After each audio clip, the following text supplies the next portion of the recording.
Car driving പഠിച്ചു തുടങ്ങുന്ന തുടക്കക്കാർക്ക് വാഹനത്തിന്റെ ഹെഡ്ലൈറ്റ് എങ്ങനെയാണ് കൃത്യമായിട്ടും യൂസ് ചെയ്യേണ്ടത് എന്നുള്ള ഒരു ധാരണയില്ലാത്തവരുണ്ട്.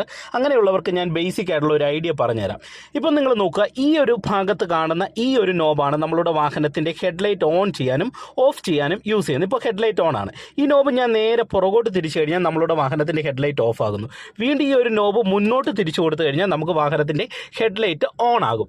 ഇപ്പം നിങ്ങൾ നോക്കുക, ഇപ്പം നിലവിൽ ഹൈ ബീം അല്ലെങ്കിൽ ബ്രൈറ്റ് മോഡിലാണ് കിടക്കുന്നത്. അതായത് റോഡും വൈഡ് ആയിട്ടുള്ള എല്ലാ ഏരിയയും കാണാവുന്ന മോഡാണ്. ഈ മോഡിൽ വരുന്ന സമയത്ത് നമുക്ക് ഇത്തരത്തിലുള്ള ഒരു ഇൻഡിക്കേഷൻ വാഹനത്തിന്റെ ഡാഷ്ബോർഡിൽ നമുക്ക് കാണാനായിട്ട് കഴിയും. ഇനി നമ്മൾ ഈ ബ്രൈറ്റ് മോഡിൽ നിന്ന് മാറ്റി കൊടുക്കുന്നത് ഇതുപോലെ എതിരെ ഒരു വാഹനം വരുന്ന സാഹചര്യങ്ങളിലാണ്. അപ്പോൾ എന്ത് ചെയ്യണം, ഈ നോബ് നമ്മൾ ജസ്റ്റ് മേളിലേക്കൊന്ന് പ്രസ് ചെയ്ത് കൊടുത്തു കഴിഞ്ഞാൽ നമ്മളുടെ വാഹനത്തിന്റെ വെട്ടം ഡിം മോഡിലേക്ക് വരും. അതായത് റോഡിന്റെ താഴ്ഭാഗത്തേക്ക് വെട്ടം വരും. അപ്പോൾ എതിരെ ഒരു വാഹനമൊക്കെ വരുന്ന സമയത്ത് ഡിം മോഡ് ഇടുക.